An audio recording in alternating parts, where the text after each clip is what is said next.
کتنی بڑی بات ارشاد فرمائی، فرمایا لا تقنطوا من رحمت اللہ، تم نے میری رحمت سے نا امید نہیں ہونا۔ اللہ کی رحمت سے نا مالک کیا ملے گا؟ فرمایا ان اللہ یغفر الذنوب جمیعا، اللہ سارے گناہ معاف فرما دے گا۔ تو جن لوگوں کو اللہ کی رحمت پر نبی کریم علیہ السلام تشریف فرما ہے، امام غزالی نے لکھا ایک بدو آ گیا، دیہاتی سادہ آدمی، سادے بندے بھی سادے ہوتے ہیں، ان کا بھی اپنا طرز زندگی ہوتا ہے۔ تو بدو آ گیا، سادہ آدمی تھا، آتے ہی السلام علیکم لے کے نا تو کوئی بات ہی نہیں کی، سیدھا سیدھا ہی کہتا یا رسول اللہ صلی اللہ علیہ وسلم یہ بتائیں قیامت کے دن حساب کس نے لینا ہے؟ حضور فرمانے لگے بھائی یہ تو بڑی صاف سی اور مختصر سی اور سادہ سی بات ہے، حساب تو اللہ تعالیٰ نے لینا ہے۔ اب اس نے جو لفظ کہے اللہ کے حبیب کی آنکھوں میں آنسو آ گئے، کہنے لگے اگر اللہ نے حساب لینا ہے پھر انشاءاللہ کرم ہی ہوگا۔ تو حضور فرمانے لگے تمہیں یہ امید کس طرح ہے؟ تو عرض کرنے لگے یا رسول اللہ کریم جب غالب آتا ہے تو معاف ہی کرتا ہے۔ جب کریم کا غلبہ ہوتا ہے نا، کریم بندہ جب کسی پہ قبضہ کر لے تو پھر معاف کرتا ہے، تو اللہ تو سب سے بڑا مہربان ہے۔ وہ بات کی اور اگلا جملہ ہی کوئی نہیں کہا، وہ چلے گئے۔ تو حضور علیہ السلام نے اب اس بات پر رزلٹ دیا، فرمانے لگے کریم محبوب بندہ سادہ تھا، بات بہت بڑی کر گیا ہے، بڑی بات کر گیا، سادہ آدمی۔ میرے عزیز، اللہ کی رحمت پر جن لوگوں کو امید ہو انہیں موت سے ڈر، اور پھر جن کو محبوب کی ملاقات کا شوق ہو نا، ہم نے جان دے دی وعدہ دیدار پر، ہم سے وعدہ کیا گیا تھا کہ تم مرو گے نا تو تمہیں دیدار ملے گا، تو ہم نے جان ہی دے دی وعدہ دیدار پر، جان ہی دے دی وعدہ دیدار پر۔ اور پھر فرماتے ہیں نقد اپنا دام ہو ہی جائے گا، فرماتے ہیں ہم نے جان دی ہے اس وعدے پر کہ وہ ملے گا، تو امید ہے کہ یہ سودا ادھار نہیں۔ جیسے ہی قبر میں جائیں گے سامنے حضور کی زیارت نصیب ہو جائے گی۔ اس لیے لحد میں بھی عشق رخ شاہ کا داغ لے کے چلے، اندھیری رات سنی تھی سو چراغ لے کے چلے۔ یہ حدیث آپ نے بھولنی نہیں، یہ تنہائیوں میں یاد رکھنے کی روایت ہے، یہ تنہائیوں میں پڑھنے کی روایت ہے۔ یہ اپنے ذوق کو تازہ، جو لوگ کہتے ہیں نا وجد سرور کیف میں جانا چاہتا ہوں، وہ مشکات شریف کی اس حدیث کو دیکھے۔ اللہ کے حبیب علیہ السلام نے فرمایا لوگوں میں تمہیں بتاؤں قیامت کے دن اللہ تعالیٰ بندوں سے پہلا سوال کیا فرمائیں گے اور بندے اس کا جواب کیا دیں گے؟ یا رسول اللہ کرم فرمائیے بتائیے۔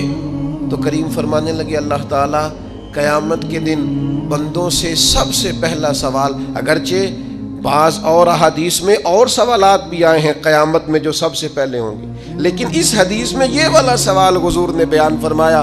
حضور فرمانے لگے اللہ قیامت کے دن اپنے بندوں سے سب سے پہلا سوال یہ فرمائے گا کیا تم میری ملاقات کو پسند کرتے تھے؟ اوئے ہوئے ہوئے، کیا تمہارا ملنے کو جی چاہتا تھا؟ کبھی اے حقیقت منتظر نظر آ نہ لباس مجاز۔ اقبال کہتے ہیں تیرے کرم اتنے ہیں دل کرتا ہے تجھے دیکھیں، کبھی کبھی اے حقیقت منتظر نظر آ نہ لباس مجاز میں، لاکھوں سجدے تڑپ رہے ہیں میری جبین نیاز میں، تمہارا دل کرتا تھا مجھ سے ملنے کو؟ حضور فرماتے بندے عرض کریں گے مالک بڑا دل کرتا تھا۔ تو پھر اللہ فرمائیں گے یہ گفتگو کی معنویت تو دیکھو یار، اس کا حسن تو دیکھو۔ اللہ پھر پوچھیں گے کیوں دل کرتا تھا تمہارا؟ دل کرتا تھا تو کیوں کرتا تھا؟ عرض کریں گے مالک اس لیے کہ ہمیں امید تھی کہ تو معاف بھی کر دے گا، رحمت بھی فرمائے گا، اس معافی کی امید پر دل کرتا تھا تو ملے۔ حضور فرماتے ہیں پھر رب فرمائے گا مجھ پر واجب ہے، میں نے اپنے کرم سے واجب کر لیا ہے کہ آج تمہیں جنت عطا کروں گا۔ یہ جو ملاقات ہے نا، ملاقات کہ وہ ملیں گے، ان سے ملاقات ہوگی۔ عمر بیت گئی نا نام جپتے، عمر بیت گئی نا تذکرہ کرتے، ہم سے بھی لوگ پوچھتے ہیں کیا کمائی کی، کیا زندگی میں حاصل کیا، تو ہم کہتے ہیں شرق سے غرب تک ملک کے ایک کونے سے لے کر دوسرے کونے تک مدینے والے کی بات کی، حضور کا ذکر کیا ہے۔ نبی پاک کے میں اپنی حیاتی تو قربان تھی، وہاں ساری محمد محمد پکیندے گزر گئی ساری۔ یہ اعزاز ہے، یہ کرم ہے۔ اب کیا ہوتا ہے، گناہگار لوگ ہیں، اتنا بڑا دعویٰ تو نہیں کر سکتے، لیکن دل تو چاہتا ہے نا کہ چلو جس کا نام لیا ہے اس کی کبھی زیارت بھی ہو، کبھی ملاقات بھی ہو، کبھی نظر کرم بھی ہو۔ کسی نے اپنے محبوب سے کہا تھا کہ ذرا ایک نظر مجھ پہ بھی کیجئے، تو قریب بیٹھے ایک شخص نے کہا یار تو نے بڑا دعویٰ کیا ہے، جو محبوب ہوتے ہیں ان کو تکلیف نہیں دی جاتی، تو کہتا ہے پورا چہرہ ہی تیری طرف پھیرے۔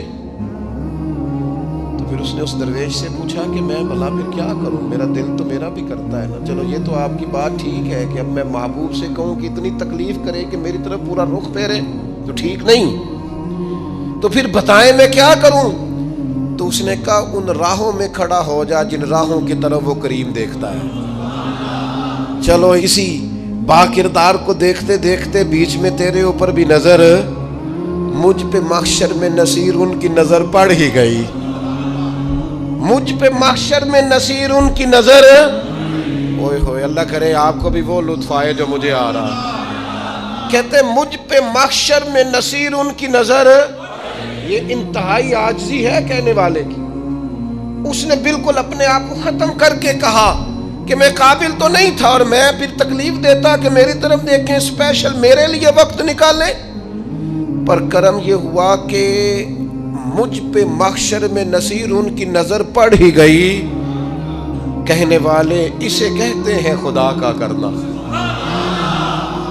کہنے والے اسے کہتے ہیں خدا کا کرنا۔ اللہ نے کیا کہ نظر مجھ پر پڑ ہی گئی، اور جب پھر پڑ گئی تو تیری ایک نظر کا کمال ہے اور میری زندگی کا سوال ہے۔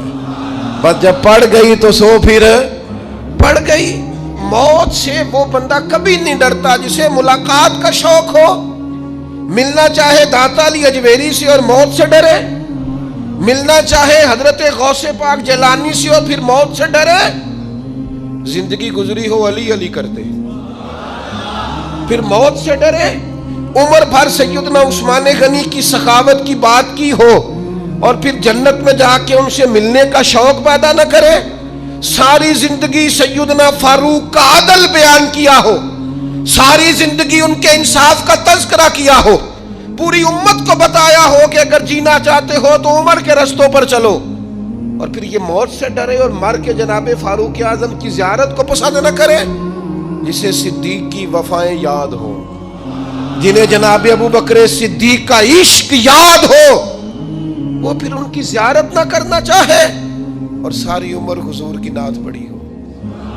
مانا نہیں آتا تھا پھر بھی کہا بلغ العلا بکمالہ کشف الدجا بجمالہ حسنت جمیع خصالہ صلو علیہ والہ سے نہیں ترجمہ آتا تھا، پر جب بھی کو پڑھتا تھا یہ بھی جھومتا تھا مولا یا صلی وسلم دائماً۔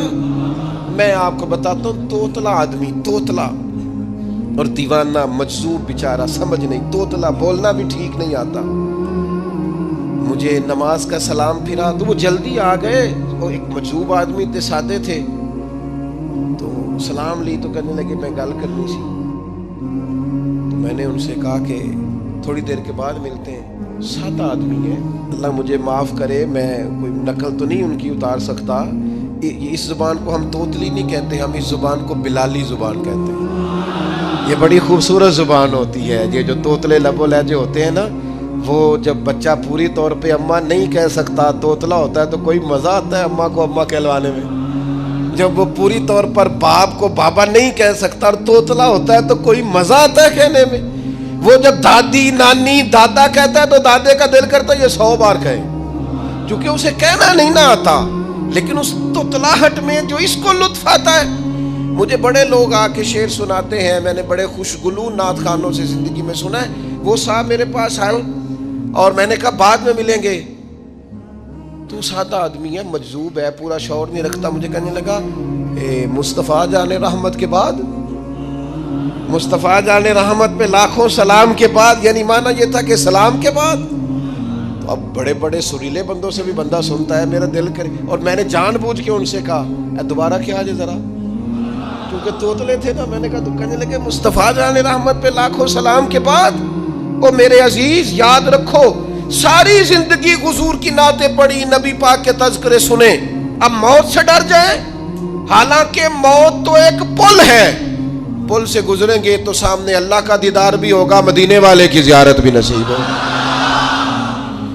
تو زیارت ہوگی اور ہر نظر کانپ اٹھے کہ محشر کے دن خوف سے ہر کلیجہ دہل جائے گا، اوڑھ کر کالا جبہ وہ آ جائیں گے اور سارے محشر کا نقشہ بدل جائے گا. یہ موت کا خوف نکالنے والی چیزیں ہیں، ڈر.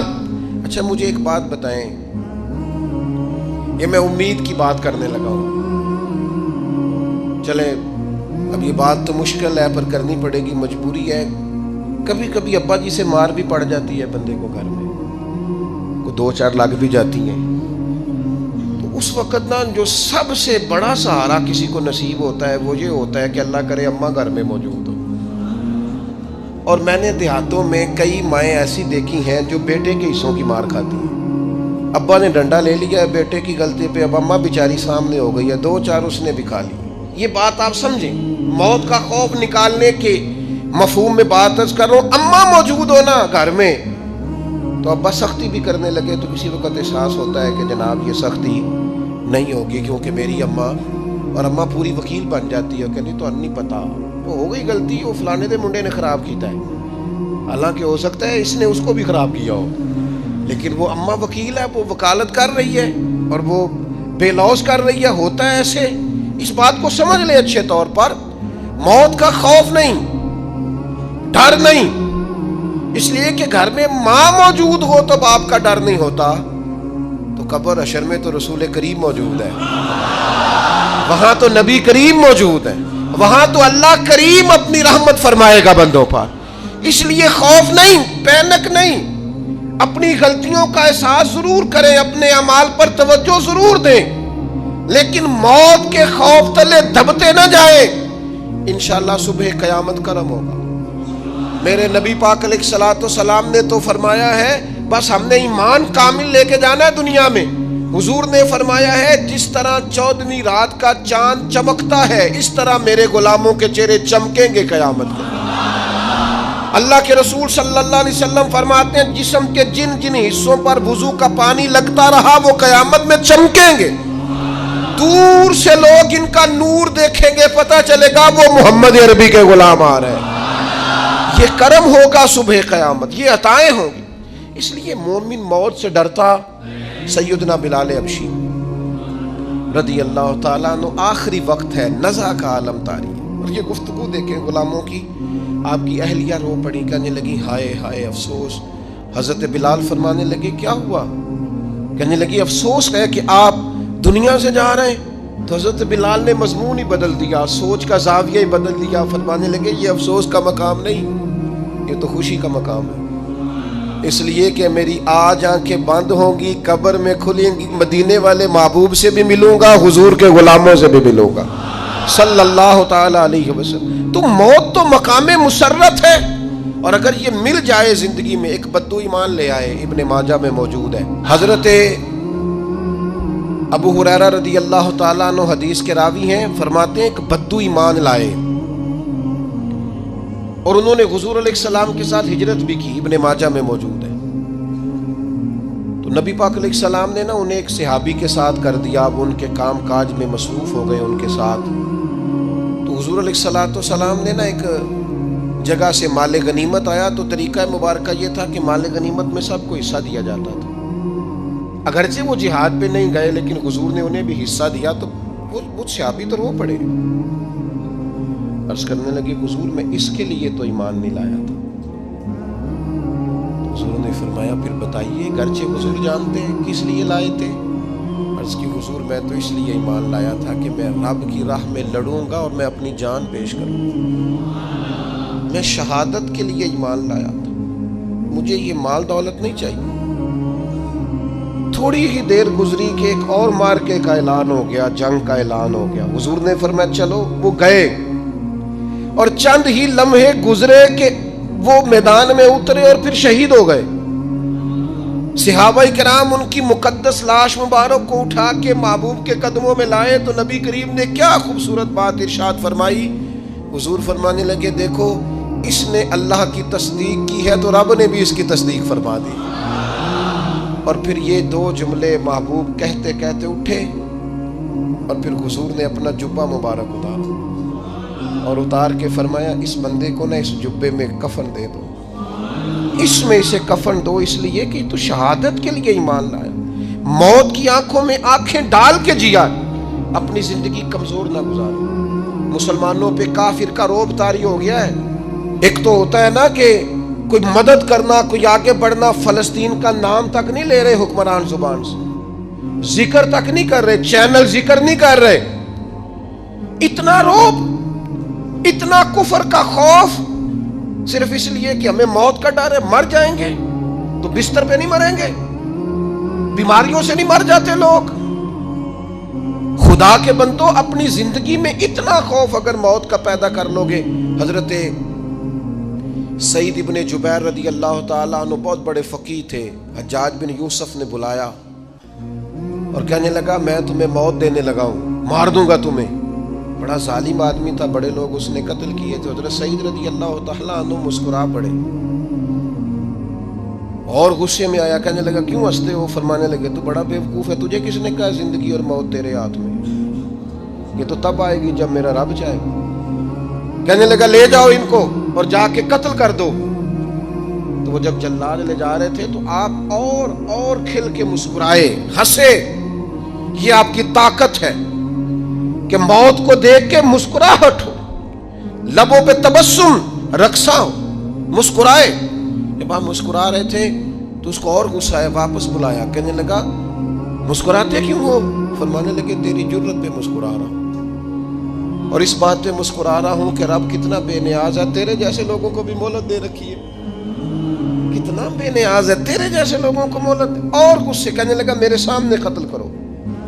حضرت سعید ابن جبیر رضی اللہ تعالیٰ عنہ نے منہ کعبے کی طرف کر کے پڑھنا شروع کیا, انی وجہت وجہی للذی فطر السماوات والارض حنیفا وما انا من المشرکین.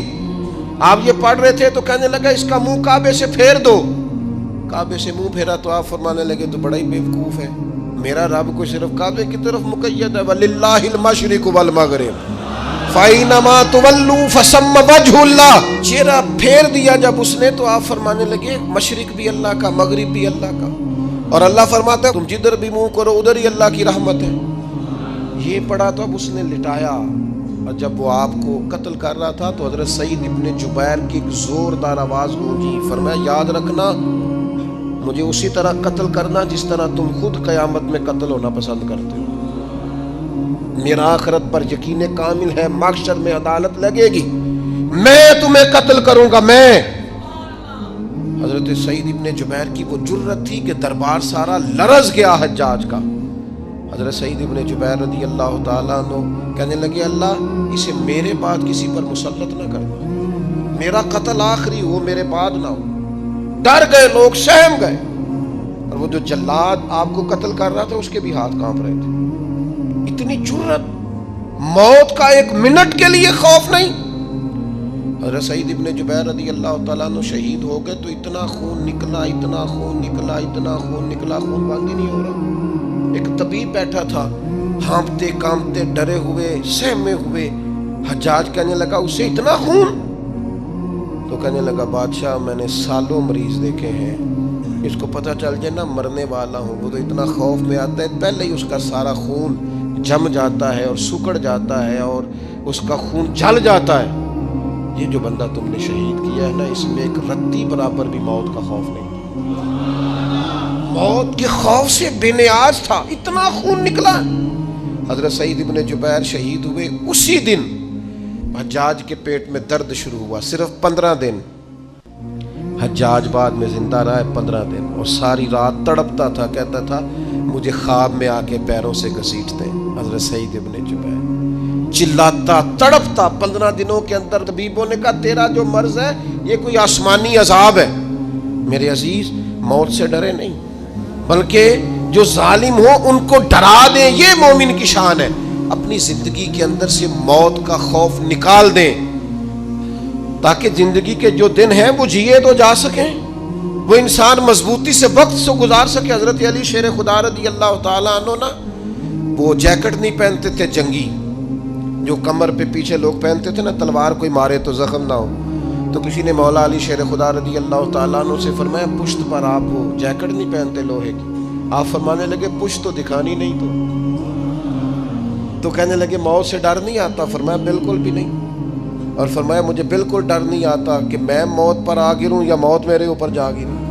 ہم تو شہادت حضرت خالد بن ولید رضی اللہ تعالیٰ عنہ ایک دن نوجوانوں کو خطاب کرتے کرتے کہنے لگے موت سے کبھی نہ ڈرنا، میں نے ساری زندگی جنگوں میں گزاری ہے، میرے وجود پر ایک ذرہ بھی جسم کا حصہ ایسا نہیں جس پر زخم نہ ہو۔